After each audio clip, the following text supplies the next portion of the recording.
Fala galera, tudo bem com vocês?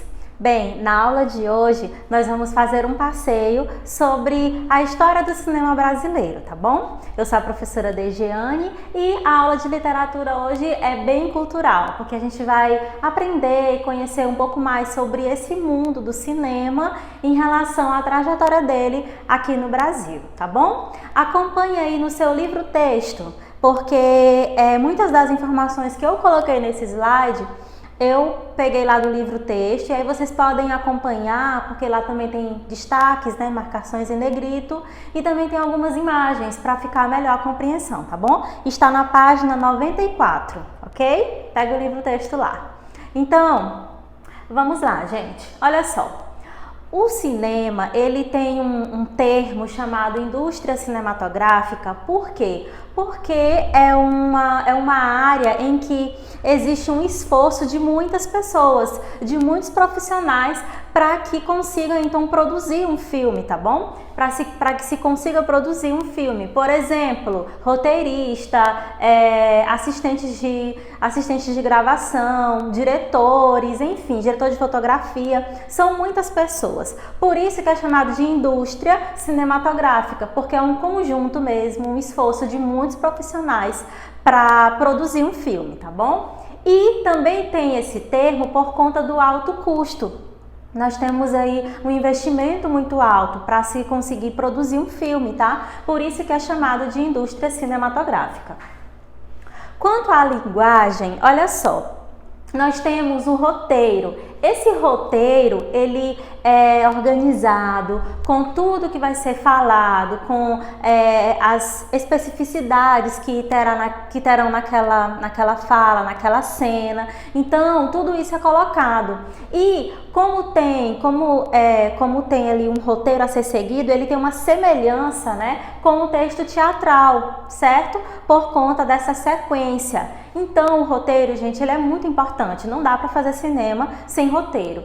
E essas especificidades que nós temos dentro do roteiro e da linguagem do cinema tem a ver com o enquadramento, que é como que vai ser colocada ali aquela câmera para gravar determinada cena. Quem cuida do enquadramento é o diretor de fotografia, né? Ele que escolhe como que vai ser colocada ali cada câmera para poder então ter um efeito no final da produção, né? O plano, por exemplo, o primeiro plano, o segundo plano, quando a gente fala em primeiro plano, a gente está falando daquela imagem que está mais próxima. Por exemplo, agora eu estou falando com vocês, como eu estou mais próxima, vocês estão me vendo no primeiro plano. Em segundo plano, nós temos a TV, que já está mais atrás, certo? Então, tudo isso tem que ser analisado, observado, planejado, para que haja uma produção coerente, uma produção com êxito. E aí, a gente tem também a questão do ângulo, né? Que tem a ver com o posicionamento das câmeras, o que é que o autor, o diretor quer focar naquele momento, se é nos olhos, se é no gesticular, no andar, enfim, tudo isso é colocado de acordo com a narrativa do filme, certo? E aí também nós temos os cortes e as montagens para fazer a edição. Então, a linguagem cinematográfica é composta por todos esses elementos, tá? Ok, então, entendido isso, vamos agora conhecer os pioneiros do nosso cinema, tá bom? Nós temos o Humberto Mauro, ele criou o Centro de Produção Cinematográfica em Cataguases, em Minas Gerais, tá? E aí, gente, quando ele começou a produzir, ele teve uma influência norte-americana muito grande, tá bom? E aí essa produção tinha muitas cenas de ação. Mas não somente isso, ele também fazia obras com intimismo acentuado, falando ali do amor, um pouco de suspense, tudo isso ele foi colocando. Por exemplo, nós temos o filme Brasa Dormida de 1928, lá no início aí do século XX. Além dele, nós temos também o Mário Peixoto. Ele foi o diretor de um clássico filme brasileiro, que é o filme Limite, lançado em 1931.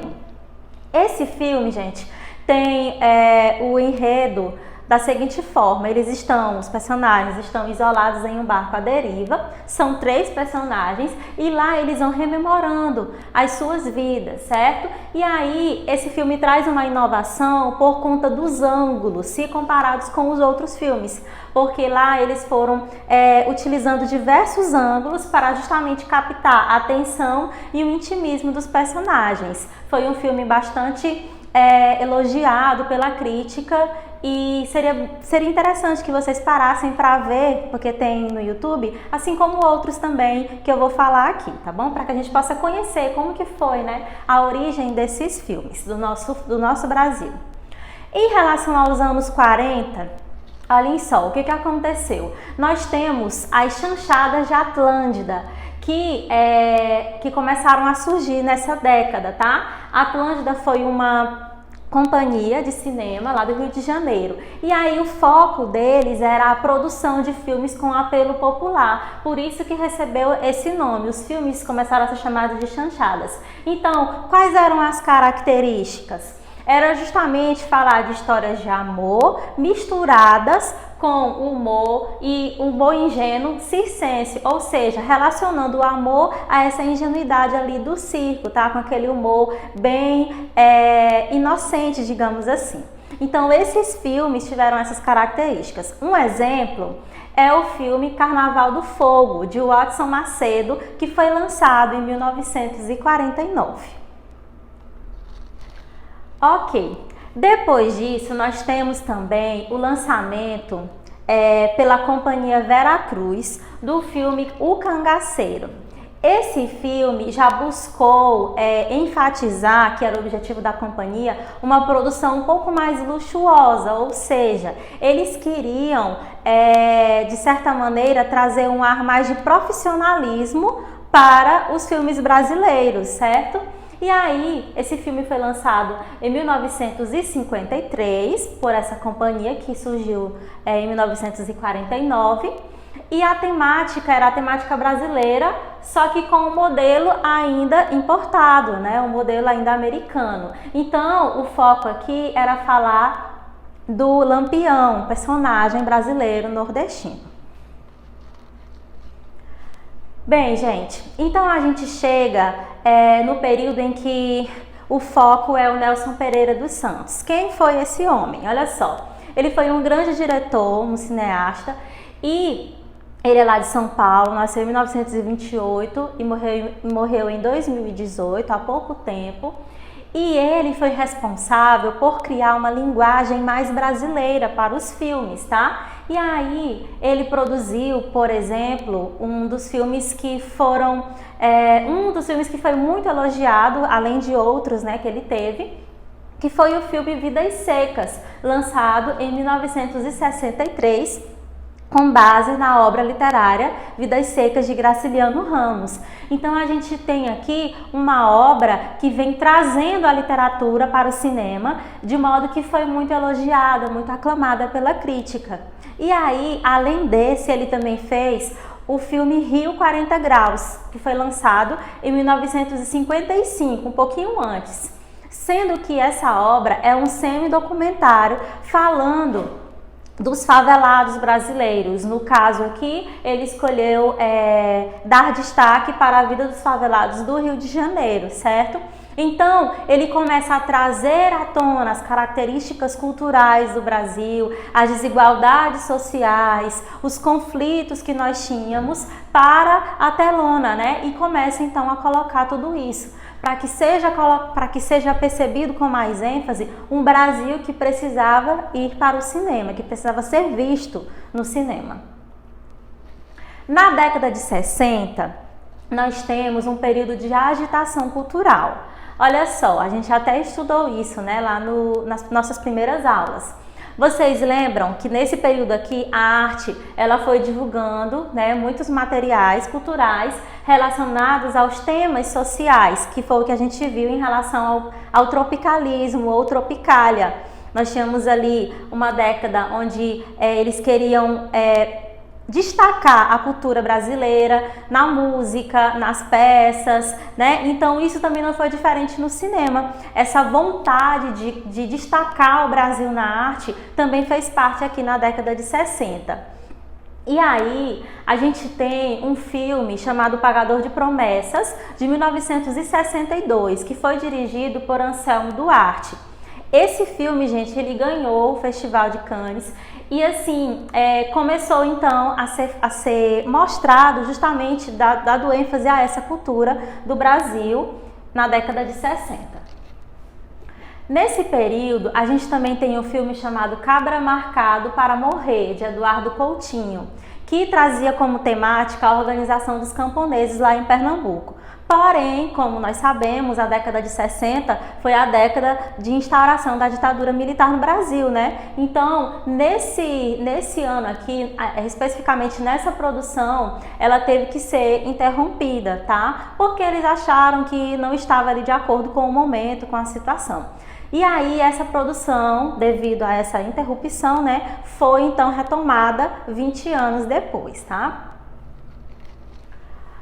Posteriormente, a gente tem o que a gente chama de cinema novo, como vocês podem acompanhar aí no livro de vocês, o livro-texto, já na página 96, tá bom? Então, a gente tem aqui um movimento muito importante para o cinema brasileiro. Participaram algumas pessoas, como por exemplo, o Paulo César Saraceni, Joaquim Pedro de Andrade, e o líder foi Cláudio Rocha. Ele foi o diretor de filmes como Deus e o Diabo na Terra do Sol, de 1964. Qual era o lema do cinema novo? O que eles pregavam? O que eles queriam? Era o seguinte: uma câmera na mão e uma ideia na cabeça. Esse era o foco deles. Ou seja, eles buscavam fazer imagens no primeiro plano, imagem mais aproximada, certo? E aí, o que eles queriam mostrar era um cinema simples que buscasse trazer a estética da fome, que significa justamente mostrar a pobreza que existe no Brasil. Então, esse foi o foco desse momento aqui, dessa produção chamada Cinema Novo. E aí, além disso, nós temos também a Embrafilme. Que período foi? Já foi aqui nas décadas de 70 e 80. Nós temos comédia para os adultos, chamada de Pornochanchadas, e nós temos também as produções infantis, que são muito conhecidas porque foram para a TV aberta, né? Que são, por exemplo, os filmes que tinham a Xuxa e os Trapalhões. Então, foi nesse período aqui que esses filmes foram produzidos pela Embrafilme. E aí, em 1974, a gente tem a Embrafilme sendo lançada, né? E ela foi uma companhia estatal no estado, inclusive responsável por divulgar o filme Dona Flor e seus dois maridos, de 1976. Então, eles acabaram fazendo essa produção, contribuindo para essa produção, né, o Estado, como a gente sabe aqui, o período da ditadura, porque eles queriam demonstrar que essa companhia, ela não estava ali somente para servir os fins publicitários da ditadura, mas também para produzir filmes como foi esse exemplo aqui, tá? E aí, extinta em 1990, a gente tem aqui um duro golpe no cinema brasileiro. Teve que parar por um tempo a partir desse ano, tá? Logo depois, a retomada foi no finalzinho da década de 90, tá bom? Então, como filmes, por exemplo, como o Quatrilho, já na segunda metade, né, da década de 90, de Fábio Barreto, e o filme Central do Brasil, de 1997, dirigido por Walter Salles Jr. Esse filme foi o filme que deu projeção internacional para o nosso cinema, já como vocês podem ver, no finalzinho aqui da década de 90, né? Então ganhou vários prêmios, como o Urso de Ouro, do Festival de Berlim, e o Globo de Ouro. Como talvez vocês devem lembrar, se não assistiram ainda, coloca lá no YouTube, tá, para dar uma olhada. É o filme que tem a Fernanda Montenegro, né, fazendo ali, contracenando com uma criança durante todo o decorrer do filme passado na Central do Brasil. Então a gente tem aí um Brasil que é colocado no cinema e acaba sendo espalhado, né, para fora por conta dessa temática. Por isso que ganhou muitos prêmios. Olha aqui, ó, a imagem do filme, né? Temos a Fernanda Montenegro e essa produção que acabou sendo emblemática para o nosso cinema, nesse finalzinho aí do século. Em relação, então, ao cinema mais recente, nós temos os destaques para as seguintes temáticas: a violência urbana, a diversidade sexual, a abordagem de questões políticas e sociais, a comédia de modo geral, né? E o cotidiano brasileiro, tá bom? Então, essas temáticas aqui são as mais recorrentes no nosso cinema, que cada vez mais está crescendo e produzindo diversos materiais, né? Que são conhecidos também fora do nosso país, tá bom?